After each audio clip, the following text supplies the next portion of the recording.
Travis and I got to talking, and we decided that the 82 could really use a big sister, and we were having trouble staying ahead of Dad in terms of disking. So what we want to do is we want to get another disc and put it on another tractor, since we need another heavy pulling tractor, since we're really bumping up the acres as of within the last few years, and it's just difficult staying ahead of Dad. So we're looking at this 82 just as a big sister. This tractor has about 500 hours on it, so it's still considered new, and we're going to take it for a test spin. It's got a lot of the same options as the 82 that we have. However, this one doesn't have the fenders, which we could put on ourselves if we wanted to, but the difference is that the 3-point raise and lower is on a separate piece of metal back here. It's not on the fender like the 82 is. So up here it's a lot easier to hit than that is. It's got 4 SCVs, typical, got all the connections we need. It's got weights on the inner tires, which is good. We need a lot of weight. The only downside with the 8235 that we have now is that it pulls down.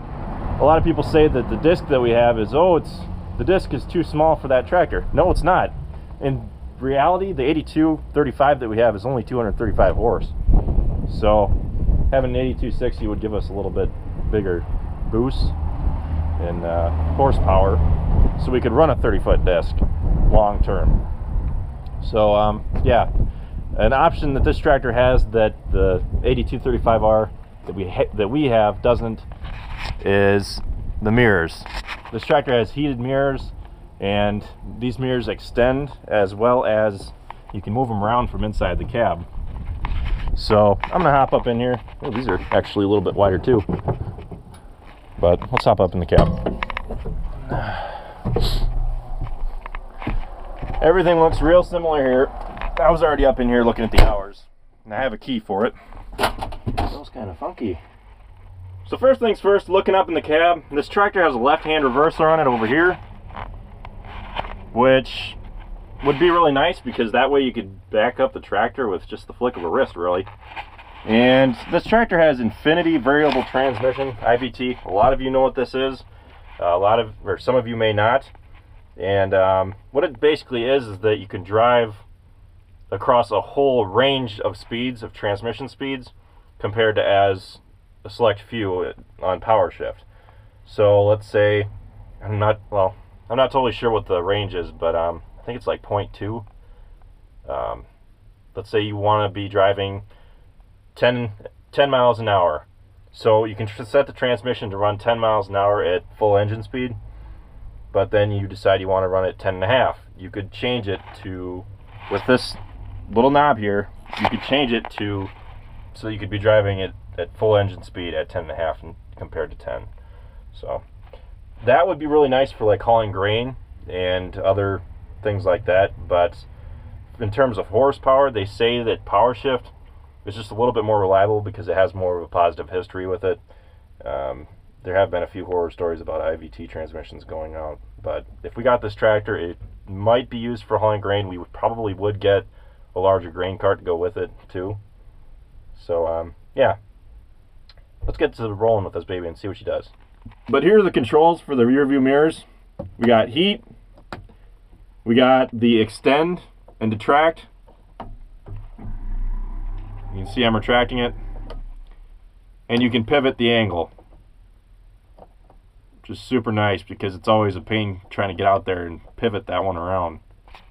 All right. Must have been sitting here for a while. Didn't start very easily.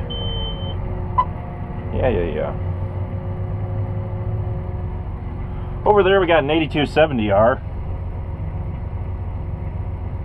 That one's actually $10,000 cheaper, but I can see that it doesn't have the power mirrors or quite as many of the options. It doesn't have the fenders, but these both do have duals in the front. Personally, that's something I wouldn't go without, is the duals in the front as well. I just wouldn't do it just for a personal preference. All right, So I just put it into neutral. By using this left-hand reverser, if I slow the transmission all the way down, I'm actually going to use the clutch. People say not to use the clutch, but I'm going to.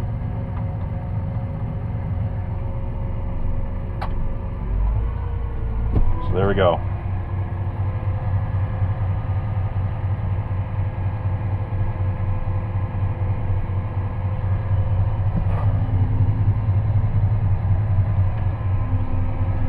Ooh, this thing drives nice. Steering wheel's easy to turn. I don't want to break anything, so I'm being very gentle. One thing I am noticing though is that the steering wheel is a lot smaller on this one than it is on the 82. And I don't really know if I like that.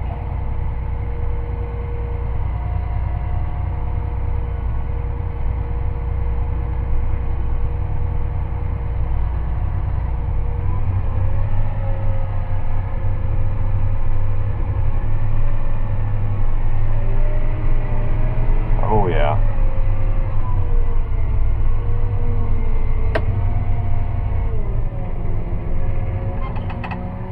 Now this tractor has the Ivt transmission, and I've never driven one like this before, but it is pretty easy to figure out. Oh yeah.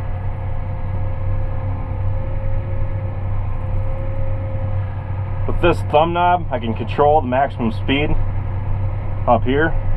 You can see as I move it up and down, the tractor will move faster and slower, which is really nice.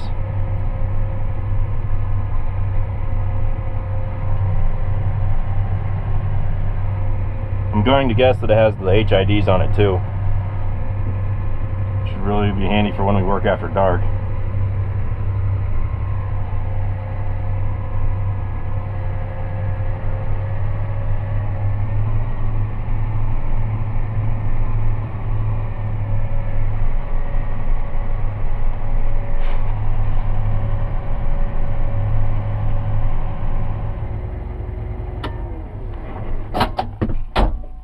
Now one thing I didn't notice is that this tractor has the triple link suspension on it, or whatever they're calling it these days. And what this does is that when you're going across the field, it provides either a second or a third pivot point for the wheels, so that instead of the wheels just going like this across the ground, you have another one that kind of smooths out the ride. And you can go a good, even like maybe 10 miles an hour across chiseled ground, and it's still pretty smooth. We had it on that 7930 that we demoed a couple years ago, and it was really nice.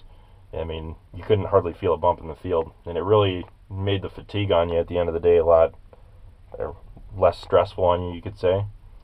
So let's hop back out and have a look at it. On one hand, it's really nice because it provides you a nice smooth ride across the field, but on the other hand, it's just another thing that could go wrong when you have to come to repair it. And you can tell that compared to what the 82 is, there's a lot more that goes into it. So whether or not that's a good or a bad thing, it's a higher price and more costly to maintain in the long run. So whether or not I'd really want something like that is up for debate. Power windows. It's got the radio kit in it. Somebody had CB in it. Definitely a bigger operator had it. I tell you right now, I don't like that delay. Turn the wheel. That would irritate me really quick. I like the wider front duals on it, but they also make them smaller too. For only having 400 hours on it, that goes to show you it's a guy that leased it and got rid of it. Obviously didn't take care of it. Crepes, ours has 3 times more hours on it, but it's also in a hell of a lot better condition. Well, it's a nice tractor. I'm sure we could find better for less. Kind of what I was thinking. The big thing I like, I don't even need all that fancy front end stuff. The front wheel assist given, but IVT. The next bigger tractor, I'd really like to have IVT in it. They say they don't. IVT isn't that great for doing tillage, but for how much road travel we got, it would be nice.